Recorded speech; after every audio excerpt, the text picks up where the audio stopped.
Ladies and gentlemen, today we got some hot news on the table. 2 brand new characters coming our way, Canderous Ordo, and if you thought one Bastila this year wasn't enough, guess what? We are now getting a dark side version of Bastila. So that's gonna be interesting, but to be honest, the most exciting thing for me is something I'm not sure is 100% intended, but I'm thinking HK-47's getting a rework, guys. Look at this. HK-47. I was looking at the abilities for this new character, and I'm looking at HK, and I'm like, hold on. His stance is completely different. He looks a lot more robotic, whereas in the game that we currently have, the version that we have right now, HK-47's in a Stormtrooper Han human-like pose, versus here, HK-47 is very robotic looking. He is now standing upright versus being hunched over, so I'm thinking this might be teasing an HK-47 rework, and I've been so excited for something like this. We've been talking about droid reworks and maybe droids becoming meta. The developers have been teasing a droid meta potentially in the future. Maybe this HK-47 change in artwork and stance is indicating a rework is heading our way. But enough fanboying. We're gonna talk about what the main topic, the intended topic for today, and that is the 2 brand new characters, Canderous Ordo and Bastila. Now, I'm a little concerned because I'm worried that we're gonna follow a similar path like the Jedi Knight Revan event, where we get these KOTOR characters, probably maybe 3 more in the next upcoming month or something like that, and then probably 2 months later, we're going to need them for some sort of special event. Maybe Darth Malak, Darth Revan or something like that.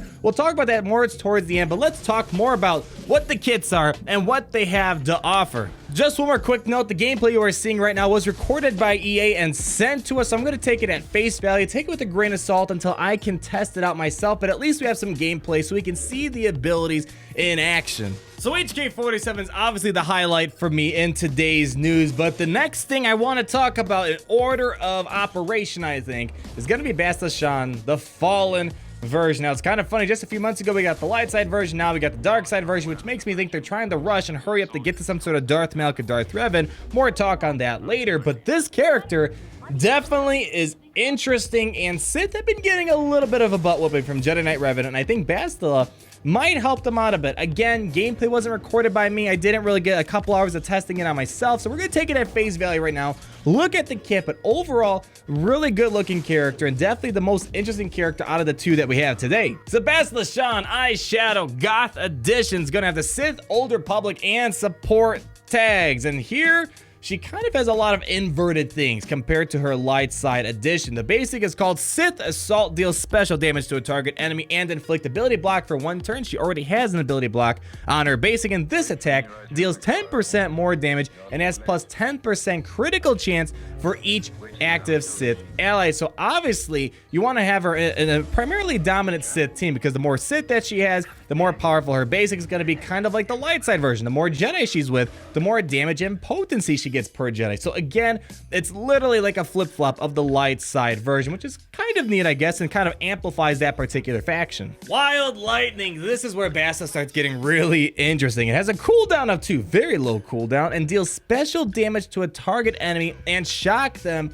for 3 turns. Right now, only 2 characters have shock. Now we have a 3rd character that has shock, and if the target already had shock, deal bonus special damage to all other enemies, and this bonus damage can't be countered. Yum, yum, yum, and this attack can't be evaded. Oof.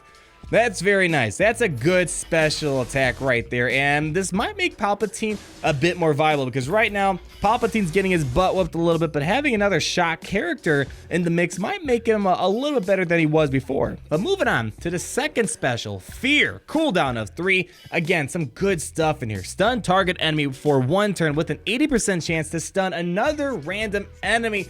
That's bringing a lot of Count Dooku vibes right here, and it can't be evaded. Oh man, this might make Count Dooku very annoying. When each of these stuns expire, inflict offense down, defense down, evasion down, speed down, expose, and stagger for 2 turns, and these effects can't be resisted. And I gotta say, this feels like the direct inverse kind of Rally. Rally is the light side version where she grants a bunch of buffs, and usually you send it over to Yoda so he can spread it to the team.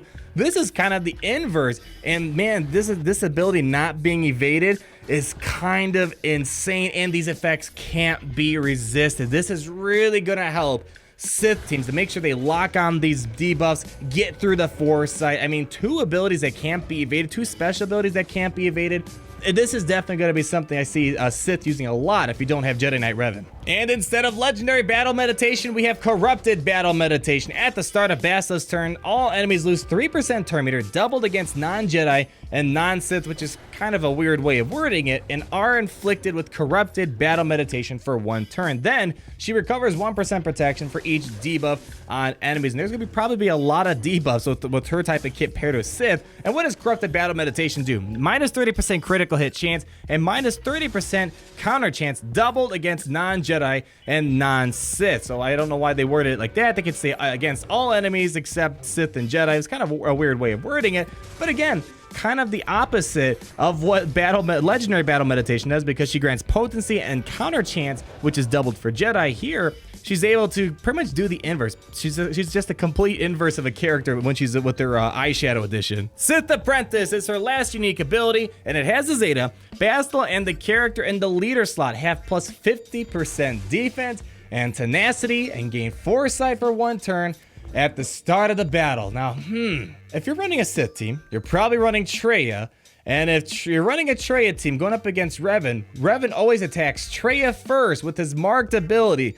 This seems to scream, let's protect Traya a little bit. Let me know what you guys think. I think that's exactly what it's doing, and if Bastila's leader is Sith, whenever an enemy is inflicted with death marked, or shock, they both gain 5% offense, stacking up to 100% for the rest of the battle, and this ability does not apply to characters in the ally slot, so it's solely her. It's Master and Apprentice. That's why it's called Sith Apprentice right here, and it kind of has some Chewbacca vibes, where there's a soul relationship between 1 or 2 characters. Here it's just 1 other character, where they're kind of sharing bonuses with one another. So this sounds like it's meant to keep Traya relevant, because Traya is struggling a little bit against Darth Revan. Bastila might keep Traya relevant, I think. So if you don't have Jedi Knight Revan and you have Traya is the 2nd best leader in the game in Arena for the top end, this is probably a character you want to be looking into. Now, I really like this synergy picture they're showing here. They got a lot of shocks and a lot of stuns. You got Palpatine, Dooku, and Bastila with lots of shocks,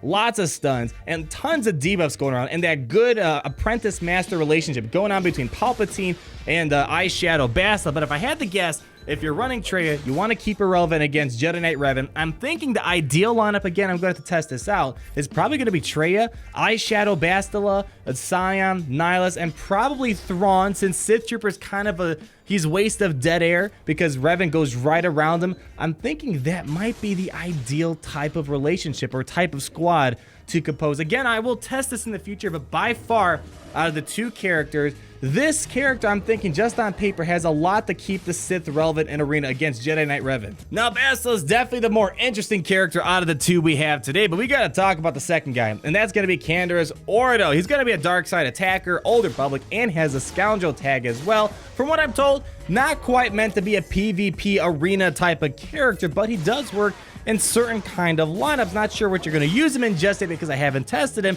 But let's take a look at his kit that we have here. He's mainly meant to punish tanks and punish people with a lot of protection, and we see that with his basic called Interminable Assault. You deal physical damage and attack again if the enemy had protection before this attack. Canderous attacks for a 3rd time and inflicts tenacity down for 2 turns. So you're going to attack 2 times automatically, and if there's more protection, you can hit him for a 3rd time. So at times, it's kind of cool seeing how much damage he can do when he's going up against certain lineups. And next here, the infamous screenshot with our boy HK-47. Let's not let him take away this the spotlight again, but overwhelming firepower, has a cooldown of 3, and you can deal physical damage to all enemies and inflict offense down for 2 turns. And this attack ignores defense, has a lot of Baze Malbus vibes, nothing too crazy. If this had a buff dispel or something, it would be a lot more interesting. And then unique ability, as you guys may know, Canderous was a Mandalorian, and Mandalorian Veteran is his first unique. At the start of the battle, Canderous gains 10% health steal and potency for each Old Republic and Scoundrel ally. Then whenever Canderous deals damage to an enemy,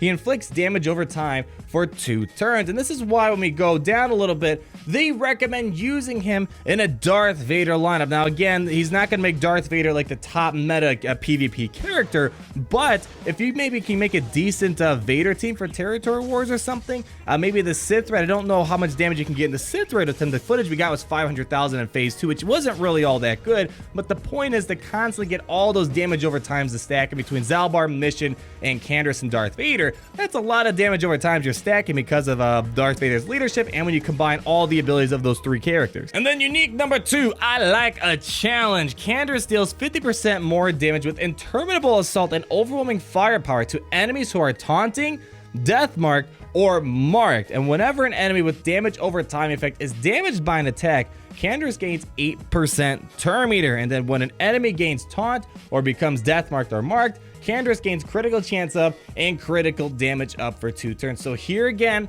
it's really punishing taunting characters. I mean, if you're already marked, if you're already a death marked, you're already being punished as is. But if you're taunting something that's meant to be a positive thing, it's kind of a detriment if Canderous is on the other side. Again, I'm not quite sure if Canderous is going to be a PvP arena type of character. It's kind of hard to see where he'll fit right now. But kind of thinking back, characters like Jolie, when he was first released, were like, he doesn't really make much sense. But now I want to kind of transition that thought out of our little conversation here, because this is starting to give me vibes of the Jedi Knight Revan event. We start off with 2 characters in July for celebrating KOTOR, then 3 more characters came out, and what do you know, a few months later, 2.5 months later or so, they were needed for a Jedi Knight Revan, one of the most overpowered characters of all time, and it was obviously the most expensive and paywall character to this date. Now, what's going on with Darkside Bastila and Canderous Ordo makes me wonder if we're gonna lead into, it's hard to say, either Darth Malik or Darth Revan. I can't imagine them rushing into Darth Revan right now, especially this soon, but these characters had some sort of relationship to Revan. But I'm thinking with Canderous Ordo in the picture, maybe we're gonna get Darth Malik first. I would think they would release Darth Malik before we get Darth Revan.